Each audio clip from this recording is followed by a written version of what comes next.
ಇನ್ನು ಸಂಸತ್ನಲ್ಲಿ ಲೋಕಸಭೆ ವಿಪಕ್ಷ ನಾಯಕ ರಾಹುಲ್ ಗಾಂಧಿ ಮಾತನಾಡ್ತಾ ಇದ್ದಾರೆ, ಬನ್ನಿ ನೋಡೋಣ. In this room has been influenced,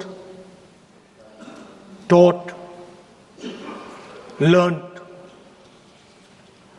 a lot from women in their lives, mothers, sisters,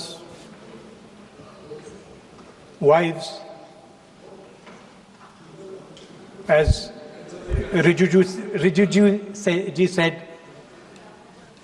of course, Prime Minister and myself don't have that wife issue.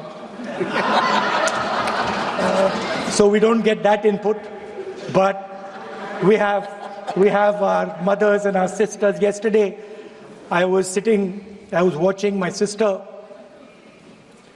achieve something that, in 5 minutes, achieve something that I have not been able to do in maybe 20 years of my political career, which was to make Mr. Amit Shah ji smile. There's something that I also need to practice and learn, and I was feeling very proud as an older brother as she was doing that, delivering the speech in a way that is different than mine, of course.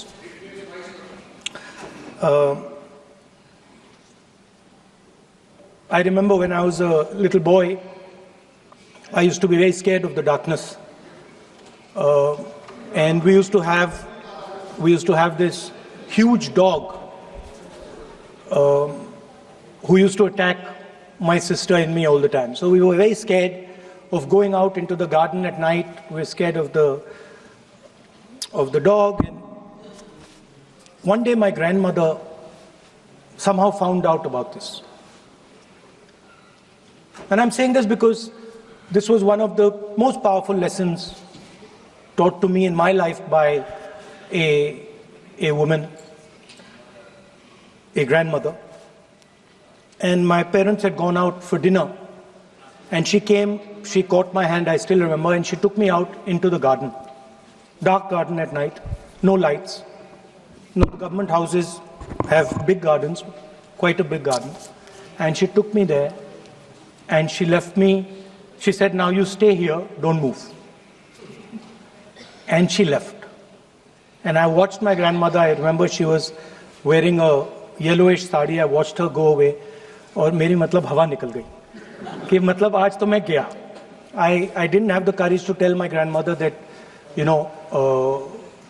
I don't want to stay here, so I stayed. And she went away. She went away probably for 1 or 2 minutes. But for me, it was like 2-3 hours. I was imagining the dog coming to bite me. I was imagining ghosts. I was imagining snakes. I was imagining everything. And then after some time, I remember my legs were even shaking a little bit, and then I saw my grandmother come. And she came, and she asked me, "So, what are you scared of?" So I said, Dadi, I'm scared of that dog. I don't know that he might come and bite me. I'm scared of somebody being in the garden that I don't know. I'm scared of bats. I'm scared of snakes. I'm scared of things I can't see. And she says, "No, Rahul, you're not scared of all those things. You're not scared of the darkness. You're not scared of the dog. You're not scared of the bats. You're only scared of your mind. You're only scared of your imagination and what you are thinking." And then she said that, you should not be scared of the darkness, because the truth most often is in the darkness. And if you do not have the courage to face your fear, you do not have the courage to go into darkness, you will not be able to understand the truth. You will not be able to fight for the truth. This is one of the biggest lessons in my life. I use it, it's a political lesson. I didn't realize then Now, as I get older, I realize it was not only a political lesson, more fundamentally, it was a religious lesson. I didn't understand then, and what she was saying to me was that Satyam Shivam Sundaram. That's what she was saying. She said that I want you to be able to go into the darkness.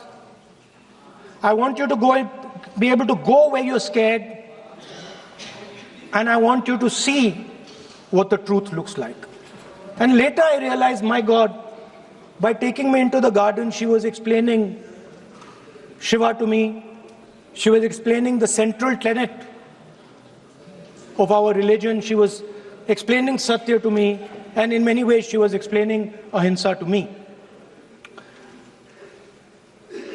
And she said to me, I remember that, listen, truth is painful sometimes.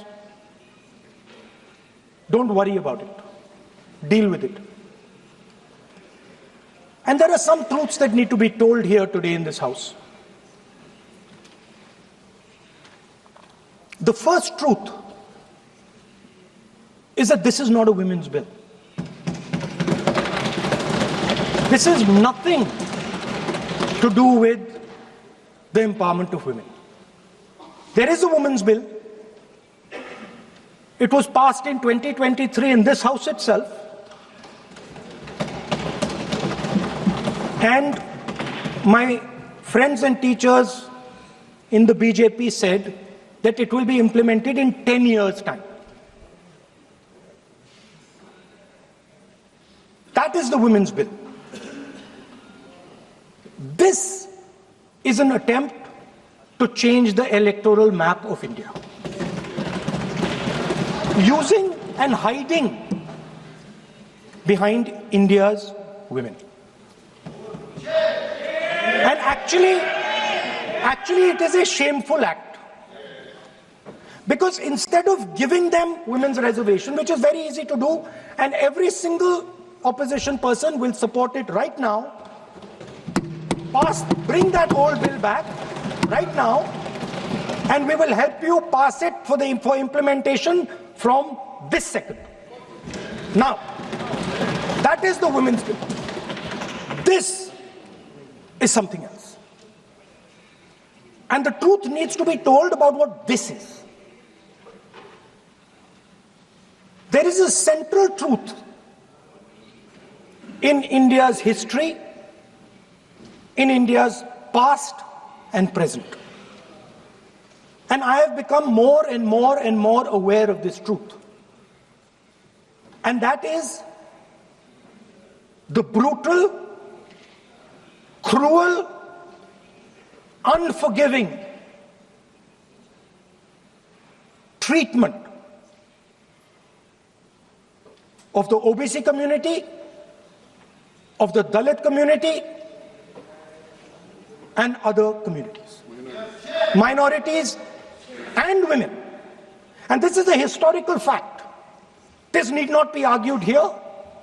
Everybody knows how Indian society treated OBCs, treated Dalits, what was done to them, what was done to their women, what they were allowed to do, what they were not allowed to do, how they were blinded when they read certain documents, how metal was poured into their ears when they heard certain verses. This is a fact. Now, what is being attempted here is a bypass of the caste census.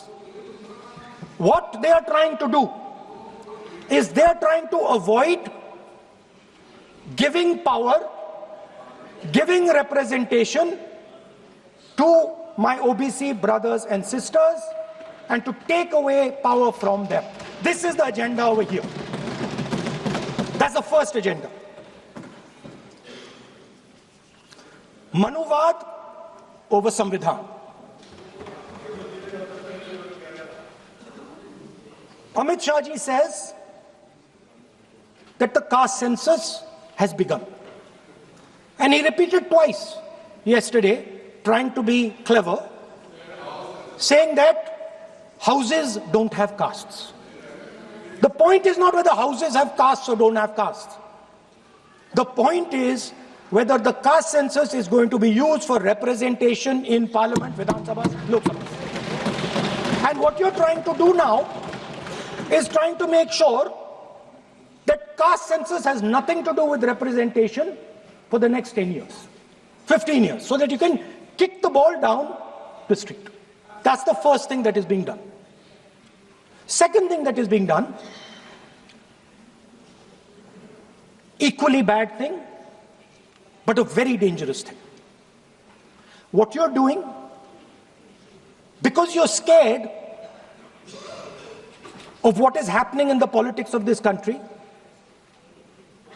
you're scared of the erosion of your strength, you're trying to rejig the Indian political map. You have done it in Assam, you've done it in Jammu and Kashmir, and now you're imagining that you can do it in India. And you need a constitutional amendment to do that. Now let me explain what you are doing. You are telling the South Indian states, you are telling the northeastern states, you are telling small states in India that in order for the BJP to remain in power, we are going to take away representation from you. This is nothing short of an anti-national act. This is what you are doing. And under no circumstances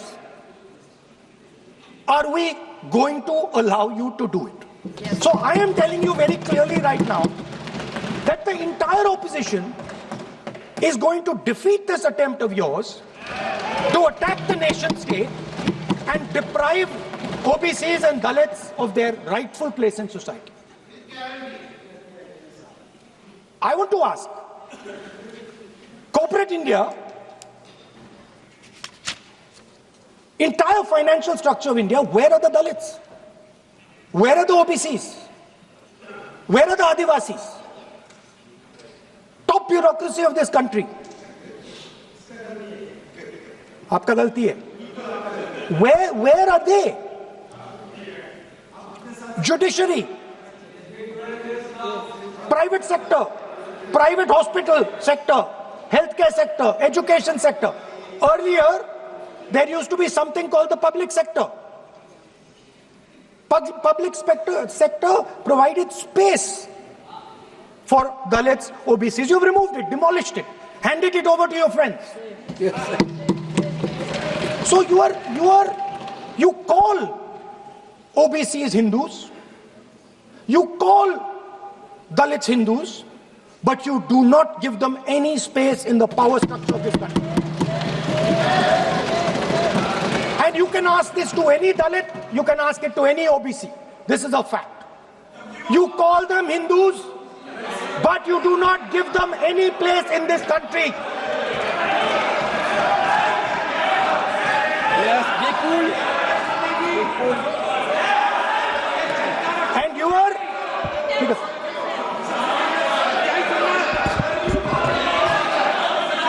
सच्चाई अच्छी नहीं लगती आपको.